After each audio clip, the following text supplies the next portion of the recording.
Polisi berhasil mengamankan 10 pelaku perundungan dan penganiayaan anak di bawah umur yang sempat viral di sejumlah media sosial di Malang. Diketahui korban selain dianiaya juga mengalami pelecehan seksual. Polresta Malang Kota bergerak cepat dalam mengungkap kasus perundungan dan penganiayaan terhadap anak di bawah umur yang sempat viral di sejumlah media sosial. Dalam rilis yang disampaikan, Kapolresta Malang Kota AKBP Budi Hermanto menyebut, pasca pemeriksaan yang dilakukan pada korban, sebanyak 10 orang diduga pelaku telah diamankan oleh unit reserse kriminal Polresta Malang Kota.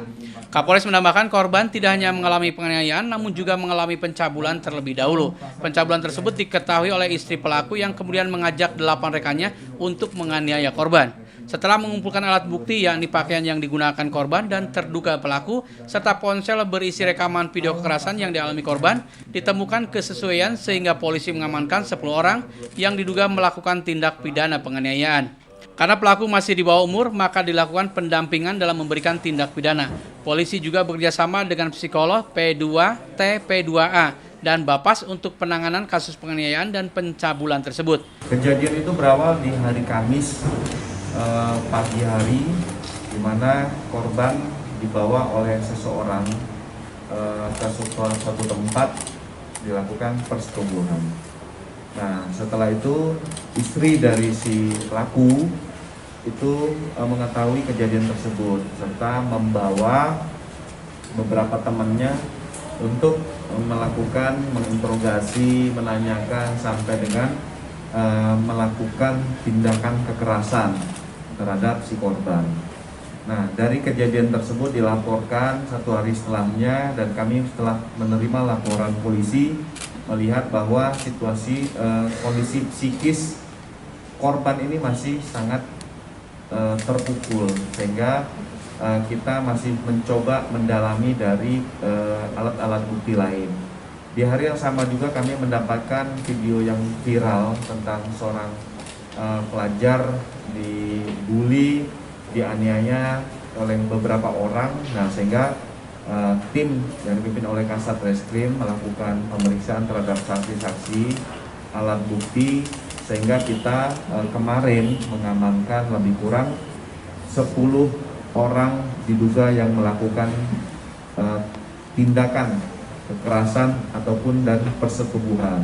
Nah, dalam perkara ini kami mengamankan pakaian yang digunakan oleh para pelaku sesuai dengan video yang viral, termasuk handphone yang diambil dan dirampas, dijual, termasuk kami mengamankan HP yang digunakan untuk merekam, sehingga video itu kami jadikan alat bukti. Simon Alfredo melaporkan. Seringnya tersumbat sampah dan aliran air tidak tertampung gorong-gorong mengakibatkan air meluap ke badan jalan. Setiap penghujan tiba di Jalan Raya Panji Suroso, Kota Malang. Kondisi ini sering mengakibatkan terjadinya penumpukan kendaraan. Luapan air yang terjadi setiap musim penghujan di Jalan Panji Suroso, Blimbing, Kota Malang, selain akibat gorong-gorong tersumbat sampah, juga karena kondisi gorong-gorong yang tidak bisa maksimal menampung air karena ukuran yang terbatas. Ketika penghujan, volume air yang mengalir meningkat tidak tertampung secara maksimal dan akhirnya meluap ke badan jalan melalui salah lubang penutup saluran drainase.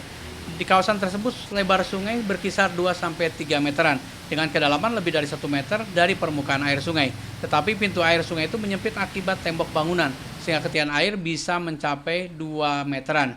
Menurut salah seorang warga menjelaskan tidak berfungsi maksimalnya gorong-gorong akibat bangunan dan sampah menjadi salah satu penyebab seringnya terjadi luapan air pada saat penghujan. Dan sampai sekarang hanya proses pembersihan yang dilakukan ketika luapan air terjadi. Di lokasi luapan air terjadi pada sore kemarin, dan semakin deras hujan maka luapan air semakin besar sehingga mengakibatkan terganggunya pengguna jalan. Di sementara itu di aliran sungai pintu air Dam Kalisari mengalami peningkatan ketinggian dan air mengalir deras sehingga harus diwaspadai warga masyarakat dan pihak terkait. Ini setiap penghujan ya Pak ya? Iya, setiap hujan airnya tinggi, bisa 2 meter, 2,5 meter bisa ini. Oh ini Pak ya? Ya. Tapi Pak yang di depan itu berarti ketutup sampah apa gimana Pak kok? Itu musim meluap? sebetulnya dari sana, Ya. terus ke sini. Ini buat ada kayu. Ya.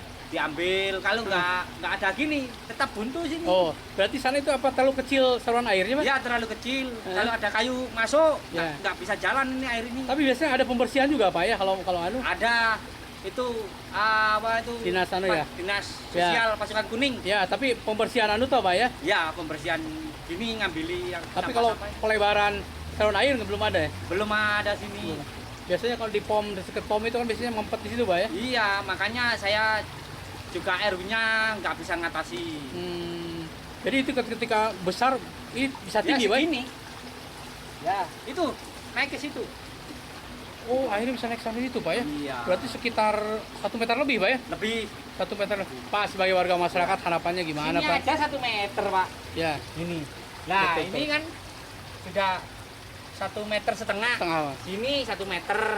Ke dalamnya berarti Ya. 2 meteran Pak ya? Iya. Pak, sebagai warga masyarakat harapannya seperti apa nih Pak harapannya? Ya, kalau masyarakat ini sebetulnya resah. Ya. Resah. Di sana ada, ke sana Ya. ada. Cuma sama masyarakat nggak boleh dihidupkan ke sana karena apa? Airnya meludak ke kampung. Oh, kampung. Jadi akhirnya dialirkan ke lebih ke sini Pak Ya, ya? lebih besar di Oh. sini. Iwan Hikmawan melaporkan. Permintaan darah dari pasien di rumah sakit yang meningkat membuat ketersediaan darah di rumah sakit semakin berkurang. Untuk itu memenuhi permintaan darah dari pasien, RSSA Malang menggelar donor darah. Aksi donor darah digelar rutin di RSUD Dr. Saiful Anwar Malang. Diikuti oleh ratusan peserta yang merupakan tenaga medis di RSSA dan keluarga pasien. Peserta yang mendonorkan darahnya terlebih dahulu melakukan pemeriksaan kesehatan seperti tensi darah dan pemeriksaan gula darah. Peserta yang dinyatakan sehat langsung diambil darahnya oleh petugas medis dari rumah sakit. Aksi donor darah di rumah sakit dilakukan setelah sebelumnya sempat terhenti karena akibat tingginya kasus COVID-19. Aksi donor darah ini ditargetkan 100 kantong darah bisa terpenuhi, mengingat setiap bulannya kebutuhan darah mencapai 5.000 kantong darah. Iya, itu sampai 5.000 lah mana, iya, per bulan itu. Bu, itu artinya sekarang kasus sudah mulai turun, sekarang sudah mulai kuota bisa penuh Bu untuk per bulan yang rutin ini? Sudah mulai, tapi mulai, belum seperti sebelumnya. Sudah mulai, iya, gitu, iya, perlahan. Karena operasi kita juga sudah mulai banyak lagi. Okay. Sementara salah satu tenaga kesehatan di RSSA Malang, Arif mengatakan rutin mendonorkan darahnya. Ia mengaku rutin melakukan donor darah karena ingin membantu sesama yang membutuhkan darah. Diharapkan di tengah melandainya kasus COVID-19, ketersediaan darah harus tercukupi. Karena itu kegiatan donor darah rutin dilakukan agar setiap orang yang membutuhkan darah bisa terbantu. Kalau rutin ini udah rutin hampir 10 kali ini udah rutin, cuma karena pandemi beberapa bulan kemarin saya nggak ikut. Gimana sih Mas tanggapannya sebagai nakes, terus juga stok darah sering kurang sama pandemi? Kalau dari saya sih, kalau lihat pasien sendiri kan kasihan kalau kita butuh darah, nggak ada stok itu kan kebingungan pasti ya. Makanya ya sebagai nakes ya solidaritas ke pasien juga. Jadi sebenarnya nakes di sini sebenarnya juga rutin mendonorkan darahnya? Rutin dari teman-teman saya sendiri banyak yang mendonorkan darah. Simon Alfredo melaporkan. Terima kasih Anda masih bersama kami dalam Info 7 Malang Raya. Banjir bandang yang terjadi beberapa waktu yang lalu masih berdampak pada turunnya pengunjung wisata petik apel yang mengalami penurunan kunjungan sampai saat ini.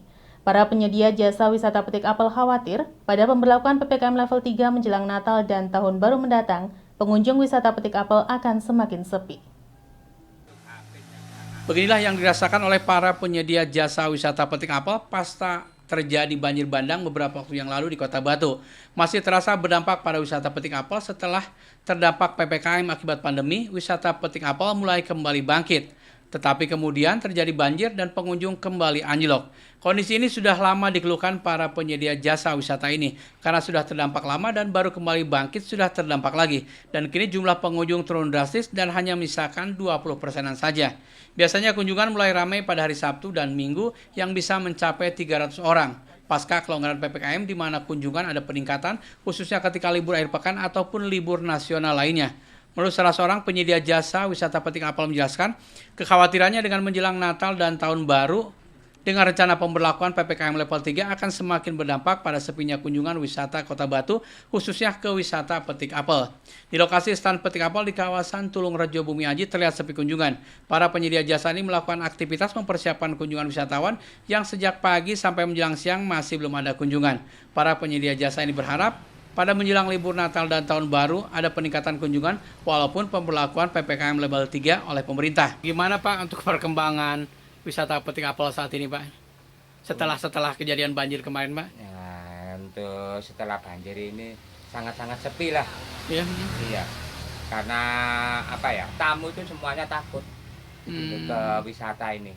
Sebenarnya sih untuk wisata sendiri buka, tapi untuk tamunya takut. Iya. Padahal sudah termasuk aman Pak ya berarti ya? Iya. Hanya mungkin pemberitaan aja mungkin ya. Iya. Berapa persen Pak dibanding kondisi sebelum banjir Pak? Aduh, turun drastis. Drastis Pak ya? Iya, turun drastis. Padahal sebelum banjir sudah mulai Pak ya? Iya, sebelum banjir itu mulai merintis, Ya. sudah mulai banyak rombongan yang setelah banjir, alhamdulillah nggak ada teman-teman. Nggak ada sama sekali. Tapi sekarang sudah mulai ada Pak 1-2 ya? Iya, mulai ada lagi. Tapi mulai ada lagi, ya ini sebentar lagi di PPKM lagi. Level 3 Pak ya? Orang kecil ini susah banget. Susah Pak ya? Iya. Mendengar katanya ada PPKM ya sudah. Mau gimana lagi? Pasti berpengaruh betul Pak ya? Iya, pasti. Pasti. Iya, pasti. Akan berdampak Pak ya? Padahal baru mulai ramai lagi Pak ya? Ya. Pak harapan sebagai operator petik wisata petik apel seperti apa sih Pak harapannya Pak? Harapannya itu mudah-mudahan setelah PPKM yang ke depan Ya. ini nggak ada lagi. Kan lagi PPKM Pak ya? Iya, nggak ada lagi, terus selancar-lancarnya seperti dulu. Iwan Ikmawan melaporkan. Sempat tertunda selama 4 bulan dan mencuat dugaan adanya pungli pemakaman jenazah COVID-19. Honor penggali kubur untuk pemakaman jenazah COVID-19 di Kota Malang akhirnya cair. Pengambilan honor dilakukan langsung oleh penggali kubur di kantor UPT Pemakaman Kota Malang. Sebelumnya mencuat dugaan pungli untuk donor pemakaman jenazah COVID-19 di Kota Malang, banyak penggali kubur untuk pemakaman COVID-19 yang selama 4 bulan tidak menerima honor. Setelah 4 bulan tertunda, honor untuk penggali makam akhirnya cair dan diambil langsung oleh penggali kubur di kantor UPT Pemakaman Umum Kota Malang. Kosim, salah satu penggali kubur dari TPU Nguzil Bonurejo, mengaku bersyukur akhirnya honor yang merupakan haknya cair, meski sempat tertunda 4 bulan. Ia mengaku sudah mencairkan honor untuk 5 kali pemakaman COVID-19 yang memakai jasanya sebagai penggali kubur dan tidak ada pemotongan. Sementara Kepala UPT Pemakaman Umum Kota Malang, Zubaidi, mengatakan pencairan honor bagi para penggali makam ini dilakukan secara bertahap. Diawali dengan pemakaman COVID-19 pada bulan Juli, total ada 834 pemakaman COVID. Jumlah honor yang dicairkan bagi penggali kubur adalah Rp750.000 untuk setiap pemakaman.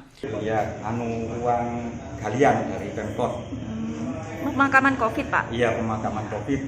Ini kan prosedurnya lumayan tertunda, Pak. Gimana, Pak, kemarin dihubunginya, prosesnya seperti apa akhirnya cair hari ini? Ya, menunggu kepastian dari Pemkot karena sifatnya juga karena apa ya? Situasi kurang memungkinkan untuk langsung diberikan kepada penggali, akhirnya menunggu keputusan dari Bapak Wali Kota. Ini tadi dapat berapa, Pak? Setiap pemakaman COVID mendapat uang sebesar 750. Pak, ini tadi kan tanpa dipotong.